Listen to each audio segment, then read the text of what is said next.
তো সেই ক্ষেত্রে আমরা লিখব কি -2a অনুরাশি, এটা আগে লিখে দিব অনুরাশি।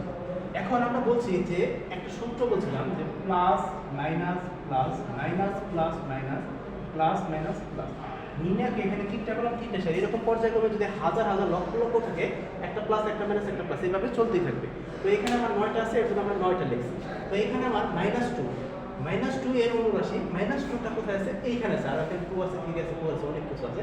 তো -2 যখন আমরা অনুরাশিটা নিব তখন সেই ক্ষেত্রে কি করতে হবে? এই কলামটা এবং মাঝখানের এই সারিটা কি করতে হবে? টোটালি বাদ দিয়ে দিতে হবে। তাহলে বাদ দিয়ে দিলে কি কি থাকতেছে এখানে? 2 3, আর এখানে থাকতেছে 1, আর এখানে থাকতেছে 4, এইটা থাকতেছে। তো এইটা থাকলে তখন আমরা নিচের দিকে এটা গুণ করবো, এর পাশে এটা তাহলে এখানে 4 আর 2 গুণ করলে আসলে কত? 8, এখানে মাইনাস 3 এবং 1 গুণ করলে আসতেছে 3, তাহলে এখানে আসতেছে কত?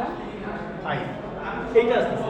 তো আমার অনুরাশির ক্ষেত্রে সবসময় অল পজিটিভ অনুরাশি আমরা যার মানে বের করি, এখানে 9টা মান আছে বা আরো কোনো মান যদি বের করি বা লক্ষ কোটি যদি আরো নির্ণায়কের আরো বড় বড় থাকে 3টে 4টে 5টা এরকম সারি কলামে থাকে, সেই ক্ষেত্রে আমরা যার মানে বের করবো অনুরাশি সবসময় আমার প্লাস হবে এবং ওই কলাম সারিটা বাদ যা বাকি যে 4টে থাকবে ওই 4টা আমরা লিখবো, নিচের দিকে উপরে গুণ করবো আর বিপরীত দিয়ে গুণ করলে একটা মাইনাস দিই। এর আগে আমরা নির্ণয় করছি বা এরকম নির্ণয় করছি সবচেয়ে বিপরীত দিয়ে গুণ করলে একটা মাইনাস দিতে। তো এটাই হলো আমার অনুরাশির অ্যান্সার।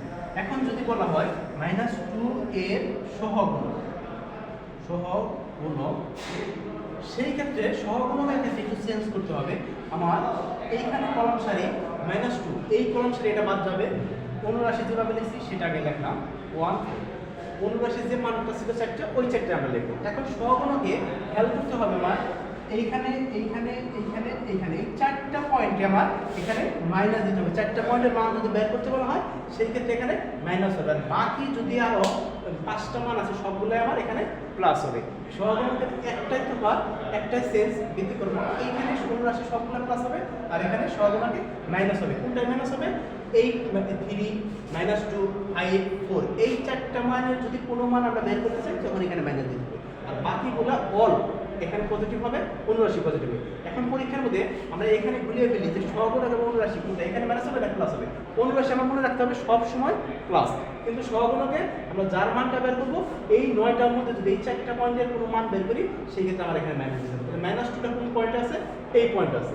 আর যদি আমরা 3 বের করতাম তখন এই পয়েন্টে, 5 বের করলে এই পয়েন্টে এবং 4 ব্যবহার করলে এই পয়েন্টে। তো এই 4টা পয়েন্ট আমার এখানে মাইনাস দিতে হবে, বাকিগুলো যা আছে সব আমার পজিটিভ হবে। তো এইটা আমরা গুণ করবো, গুণ করলে বিপরীত দিয়ে গুণ করলে মাইনাস হবে। যেমন নদীর স্রোতটা ডান পাশ থেকে উপরে, নদীর স্রোতটা যেমন আমরা জানি যে সাধারণত নদীর স্রোতে আমরা সাঁতার কাটতে যাই, যেদিকে স্রোত থাকে ওই দিকে আমরা খুব তাড়াতাড়ি যেতে পারি, কিন্তু যেদিকে স্রোত না থাকে সেদিকে যদি আমরা যেতে সেটা অনেক কষ্ট হয়। সেই ক্ষেত্রেও আমার এই ডান পাশ থেকে উপরে এটা সহজ, ডান পাশ থেকে উপরে গুণ করলে আমরা সব প্লাস ধরে গুণ করবো, যখন 1 থেকে 3 এটা গুণ করবো তখন আমরা মাইনাস দ্বারা করবো বিপরীত।